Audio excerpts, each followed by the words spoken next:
Hey guys, welcome back to Warframe. It actually took me about 10 hours to download the update, and then I fell asleep, and here we are. I actually have a list on my other monitor that I'm looking at right now. I basically written down some of the more interesting things that I want to cover. Some of them I'm going to have to cover in a non-voiced video, such as the weapon buffs, so I can like test the... because like in the past I've shown that the AK Bronco Prime beats every secondary shotgun weapon against armor, and I want to see if that's still the case. I think it currently does the most damage, which will be interesting to see. It said the Grikata got a sound change, so I want to test that. Oh, and there's going to be a lot of cuts as I go between these, because obviously I can't do videos, like really long videos like other people do. Try without any fire rate, just normal, the normal gun. It actually sounds like it's lagging for some reason when I fire. Yeah, for whatever reason, it sounds like it's lagging, so let's try the Prisma. Maybe the Prisma's different, too.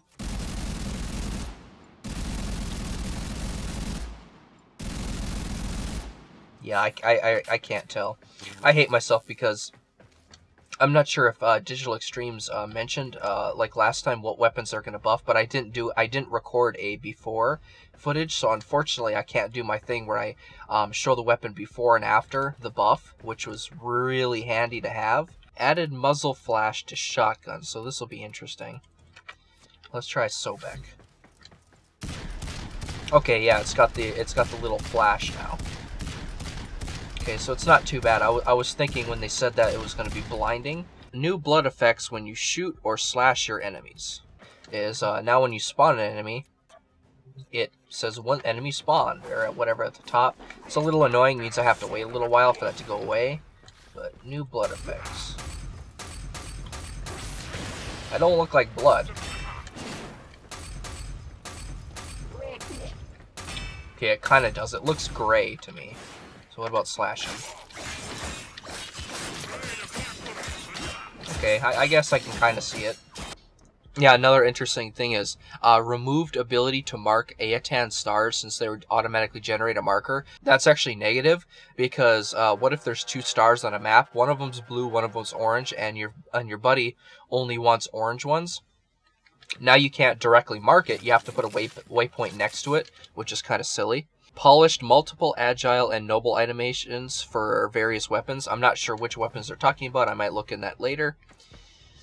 Polished single-handed pistol reload animations, including any clips to those weapons that did not have one. And then they say they polished the Tysus.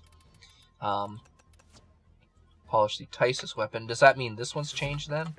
Because this didn't have a... Oh. Okay, it's currently broken. It currently has no... It says polish the Tysus firing and reload.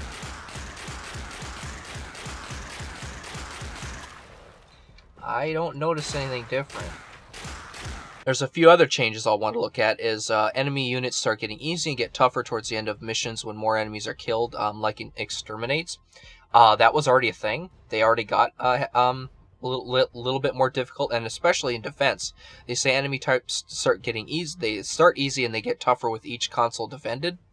That's definitely been a thing, because on higher levels you'd be going against low-level enemies, and all of a sudden napalms and bombards and stuff like in Grenier would spawn toward the end. So I mean, that's unless they increase that, because that's always been a thing. And then what's interesting is they say they added descriptions for the primary, secondary, and melee weapons for options and Vor's prize when prompted to choose a weapon in each category. I mentioned this in my What Players Get Wrong series, where I mentioned how the game initially doesn't really tell you what the weapons are. I suggested they get that it pops up a codex entry, but I mean, actually telling you the description of the weapon is pretty useful, I guess. I just got done talking about the Daiku, but now that I look at it, I don't think they actually changed it.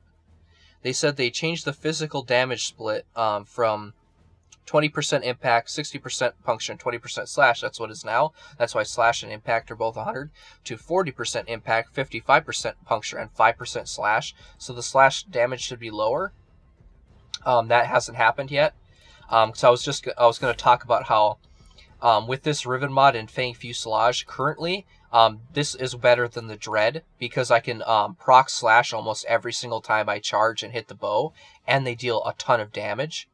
So this could bleed out enemies better than the Dread can. So I guess they haven't changed that yet for whatever reason. Similar to how they didn't change the miter last time they buffed weapons, I guess. That's pretty much it for all the items that I can just talk about. The rest I'll do videos on separately, like the weapon buffs. So yeah, thanks for watching.